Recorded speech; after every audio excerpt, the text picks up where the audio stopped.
Hello, নমস্কার নমস্কার। শুভেন্দু, এই শুভেন্দু অধিকারী, কি অবস্থা রে?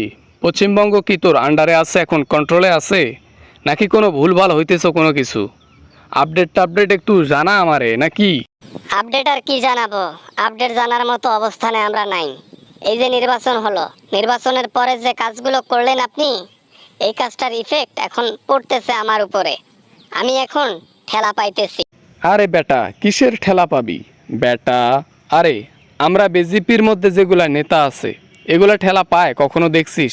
আরে বেটা, আমরা মানুষকে ব্যবহার করে উপর লেভেলে এসেছি, আমাদেরকে চেপে ধরবে কে? এর আগে কুরবানি নিষিদ্ধ করে দিছেন, তারপর হিন্দুরা কিছু খামারি আছে, কিছু না অনেক খামারি আছে যারা গরু বিক্রি করতে পারে নাই কুরবানির সময়, তাদের লস হয়েছে।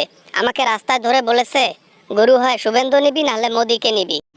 মানে বুঝলাম না, মোদিকে দিবি মানে কি কি কি কি কি কি বলতে চাও তুমি? তোমার কথা তো আমি বুঝলাম না বাবাজি।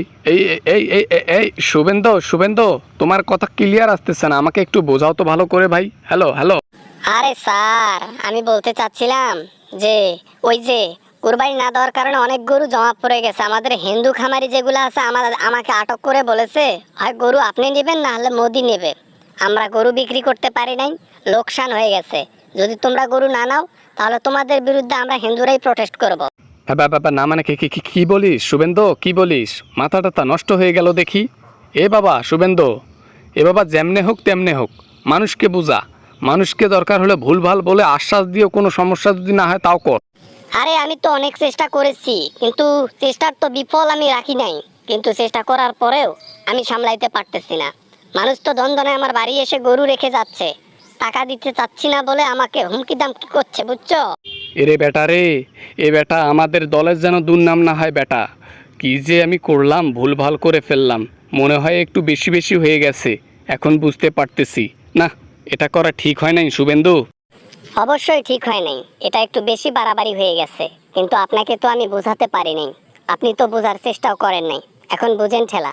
এখন হিন্দুরা যদি মাঠে নামে, আপনার আমার কি হবে একটাবার ভেবে দেখছেন স্যার? এ বেটা, এ ফোন রাখ, ফোন রাখ, ফোন রাখ শুভেন্দু শুভেন্দু, ফোন রাখ। আর কথা বলার টাইম নেই। আর ওখানে তুই পশ্চিমবঙ্গে কেমনে সামলা। আমি খালি পজিটিভ নিউজ শুনতে চাই, ওখান থেকে যেন একটা নেগেটিভিটি না ছড়ায়। বলে দিলাম এই একটা কথা। স্যার, বাসি হলেও কথাটা একদিন ফুলবে। এরকম করে মানুষকে ব্যবহার করতেছেন নিজের স্বার্থের জন্য। তারা যেদিন একদিন আপনার উপর খেপে যাবে না, আপনি আন্ডারওয়্যার পরারও সময় পাবেন না, আর অন্য দেশে পড়ার সময় পাবেন না। ডাইরেক্ট আপনাকে ওই জনগণ পিষে দেবে। বোঝেন নাই? একটু সাবধানে থাকিয়েন।